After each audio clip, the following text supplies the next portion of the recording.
लाडक्या बहिणींना मिळणाऱ्या 1500 रुपयांमध्ये वाढ होऊन 2100 रुपये कधी मिळणार याची सगळ्यांना उत्सुकता आहे। त्यासाठी राज्याच्या अर्थसंकल्पाकडे डोळे लागले होते, मात्र त्यात 2100 रुपयांबाबतची घोषणाच झाली नाही। तर दुसरीकडे शेतकऱ्यांच्या कर्जमाफीसाठी विरोधकांनी सरकारला धारेवर धरले। पाहुयात यावरच लोकशाहीचा हा स्पेशल रिपोर्ट।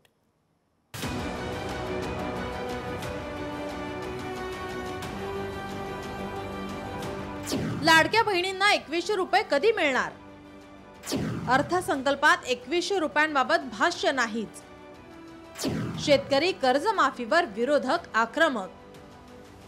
लाडक्या बहिणींना मिळणाऱ्या 1500 रुपयांच्या निधीत वाढ करून ते 2100 रुपये करू असं आश्वासन महायुतीने विधानसभा निवडणुकीत दिलं होतं।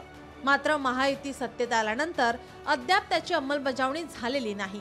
उलट पडताळणीमध्ये 9 लाखांहून अधिक लाडक्या बहिणी अपात्र ठरल्या। त्यामुळे लाडक्या बहिणींना 2100 रुपये देण्याबाबत अर्थसंकल्पात तरी काही घोषणा होते का याकडे सगळ्यांचे डोळे लागले होते। मात्र तशी घोषणा काही झालीच नाही। लाडक्या बहिणी मिळाल्या धन्य झालो, कोटी 12 प्रियजनांना मान्य झालो, विकासाची केली कामे म्हणून आम्ही पुन्हा आलो। उपमुख्यमंत्री अजित पवारांनी कविता सादर करत लाडक्या बहिणींबाबत कृतज्ञता व्यक्त केली आणि या योजनेची माहितीही दिली। लाडकी बहीण योजनेवर 33,232 कोटी खर्च। लाडकी बहीण योजनेसाठी 36,000 कोटींची तरतूद। 24 लाख महिलांना लखपती दीदी करणार। मुख्यमंत्री माझी लाडकी बहीण योजनेअंतर्गत 2,53,00,000 लाभार्थी महिलांना जुलै 2024 पासून आर्थिक लाभ देण्यात येत आहे।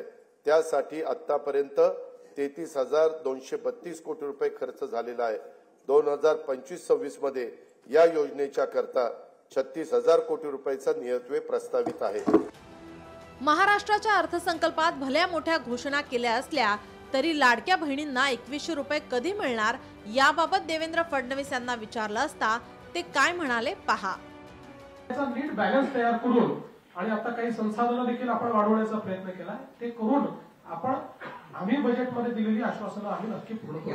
एप्रिल महिन्यात 1500च मिळतील।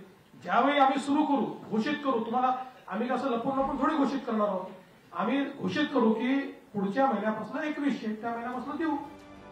एकीकडे 2100 रुपयांची घोषणा न झाल्याने लाडक्या बहिणींचा भ्रमविरास झालेला असतानाच शेतकरी कर्जमाफीवरून विरोधकांनी सरकारला धारेवर धरले। अर्थसंकल्प सादर होताच विरोधकांनी विधान भवनाच्या पायऱ्यांवर आंदोलन केले।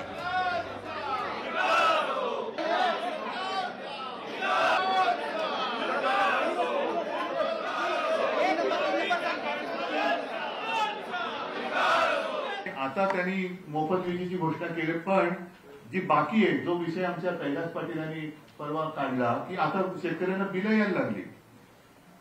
यायला लागली की पूर्वीची थकबाकी, त्या थकबाकीचं काय करणार तुम्ही? महाराष्ट्राच्या अर्थसंकल्पात लाडक्या बहिणींना 2100 रुपये देण्याबाबत कोणतीही घोषणा करण्यात आलेली नाही आणि शेतकऱ्यांच्या कर्जमाफीबाबतही काही तरतूद केली नाही। त्यामुळे या मुद्द्यांवरून विरोधक सरकारवर टीकेची झोड उठवतायत। ब्युरो रिपोर्ट, लोकशाही मराठी।